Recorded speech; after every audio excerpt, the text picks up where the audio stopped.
Hi, this is Matt with Inmate Search Info. Today we're going to take a look at how to find Kentucky inmates. The Kentucky Department of Corrections provides a tool for searching for active inmates, absconders, and other people related to the Kentucky Corrections System, which they call the KOOL system, the Kentucky Online Offender Lookup. The KOOL search functionality is actually really good compared to some of the states that we've looked at. Not only are you able to search by name, which is the most common way to do it, you're also able to add a number of other filters in order to really narrow down the results if you like. Most other states that do inmate searches give you the ability to use a Department of Corrections number to narrow it down to a single individual, but don't really give you a lot of additional filters if you're searching for a common name or maybe only know a last name or something like that. So it is quite nice. You're able to really narrow it down. If you know about the person that you're searching for, you can really kind of pinpoint the results a lot more precisely than some other states we've looked at. But for today, we're just going to use this name search. I'm also going to include aliases. So again, if it's someone that you maybe know by a certain name that may not be their legal name or the name they were convicted under, that's useful to tick. We usually recommend doing that. And I'm going to just tick this one as well. This is looking for offenders with photos so that we actually have something interesting to look at when we do our search. So again, you could fill in any of this other information that you happen to have, but we're just going to go with that and see what we get.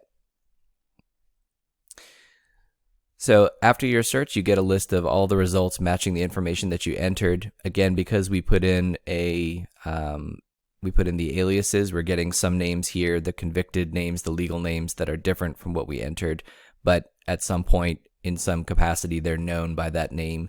So again, that may still be useful for you.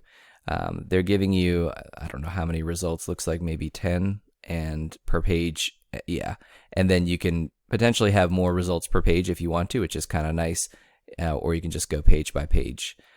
On this initial results page, you do get that DOC number, the PID number, either one of which, if you write that down, will probably be useful for sending money or correspondence or whatever you want to use that for, or whatever way you want to get in touch with the particular inmate.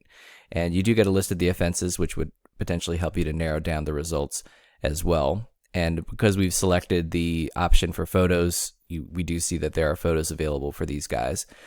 One issue that we've noticed with the Kentucky search is that they do give you the location, which is useful.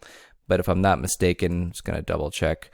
I believe, yeah, you get an error page when you actually try to get more information about the facility that they're located at. So if that's one of the reasons you're looking for someone, is to find out where they are and then maybe more information about the facility, you may not get that information. So that is something where another tool might be useful, but at least you would potentially have a name.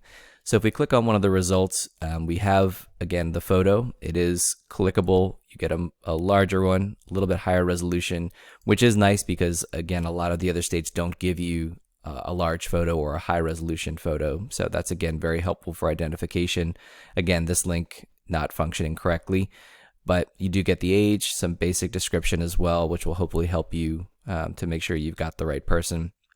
Here's all those aliases. They've actually, from the looks of this, they've actually taken the first name and the last name from different combinations to give you these results. So you do get kind of a wide net that's cast for the results. And then Kentucky also gives you a very comprehensive list of the offenses related to the inmate or the person in the system, everything from past and present, it appears. Actually, this may all be related to one indictment, but in any case, it's very complete. It says incomplete on here, but I find this information to be a lot more comprehensive than some of the other states, which only give you the statute name, or maybe even just the indictment number. So you have to do a lot more further research. At least in this case, you kind of get a pretty good idea of what went on with this particular person. And that's pretty much everything for the Kentucky inmate search. For a direct link to the KOOL offender search that you've seen here today, and for other step-by-step instructions as well as offender searches based on Kentucky, background checks, and other helpful links and tips, please visit our Kentucky page, which you can find a link to in the description below. Thanks very much for watching.